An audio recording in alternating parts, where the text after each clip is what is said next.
দল জিতেছে, পয়েন্ট টেবিলের শীর্ষে উঠে গেছে পাঞ্জাব কিংস। কিন্তু ঠিক এই সময়ে সবচেয়ে বেশি চাপে পড়ে গেছেন দলের অধিনায়ক শ্রেয়াস আইয়ার। হ্যাঁ, ব্যাপারটা একটু অদ্ভুত হলেও সত্যি, কারণ পাঞ্জাব টানা দুটো ম্যাচ জিতলেও পরপর 2 ম্যাচে শাস্তি পেয়েছেন শ্রেয়স। প্রথম ম্যাচে গুজরাট টাইটান্সের বিরুদ্ধে মন্ত্র বোলিং এর জন্য তাকে 12 লক্ষ টাকা জরিমানা করা হয়েছিল, সেটাই ছিল সতর্কবার্তা। কিন্তু দ্বিতীয় ম্যাচে চেন্নাই সুপার কিংসের বিরুদ্ধেও একই সমস্যা দেখা যায়, আবারও পাঞ্জাব সময় মতো ওভার শেষ করতে পারেনি, আর তার ফলে এবার শ্রেয়াসকে 24 লক্ষ টাকা জরিমানা করা হয়েছে।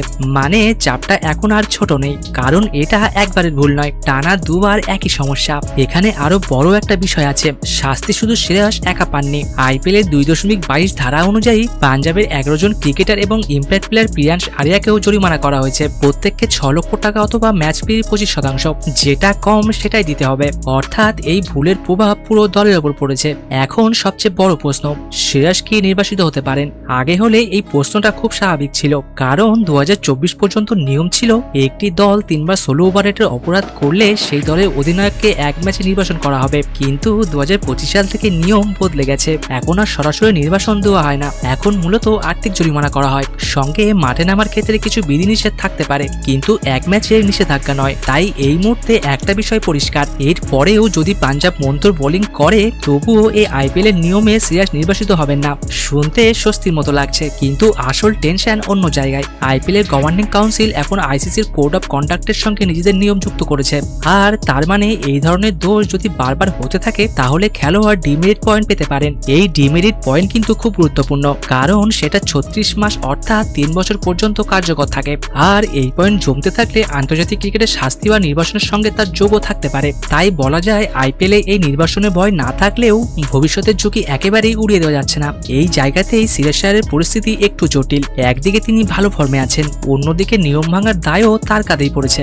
আর মজার ব্যাপার হলো মাঠে কিন্তু শ্রেয়াসের খেলার কোনো ছন্দপতন নেই। শুক্রবার এম এ চিদম্বরম স্টেডিয়ামে চেন্নাই প্রথমে ব্যাট করে 20 ওভারে 5 উইকেটে 209 রান করে। এত বড় রান তারা করা সহজ নয়, বিশেষ করে চেন্নাইয়ের মাঠে। কিন্তু পাঞ্জাব কিংস দারুণ ব্যাটিং করে, শেষ পর্যন্ত 8 বল বাকি থাকতে 5 উইকেটে ম্যাচ জিতে নেয় তারা।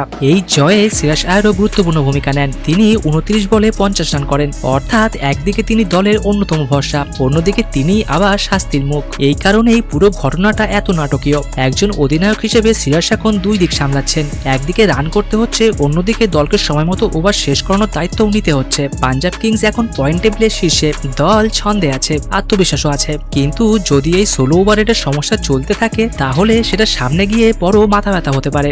এখন পাঞ্জাবের সবচেয়ে জরুরি কাজ একটাই, জয়ের সঙ্গে সঙ্গে ম্যাচ ম্যানেজমেন্টও ঠিক রাখা, কারণ শুধু ভালো খেললেই হবে না, নিয়ম মেনেও খেলতে হবে।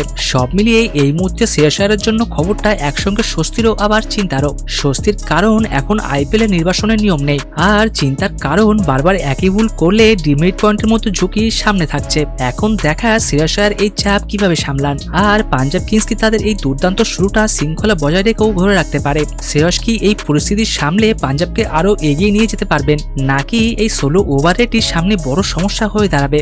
আপনার মতামত অবশ্যই কমেন্টে জানাবেন। ভিডিওটি ভালো লাগলে অবশ্যই লাইক ও শেয়ার করবেন এবং চ্যানেলটি সাবস্ক্রাইব করতে ভুলবেন না। তো আজকের মতো এখানেই শেষ করছি, চলুন দেখা হচ্ছে আরেকটি নতুন ভিডিওতে। ধন্যবাদ।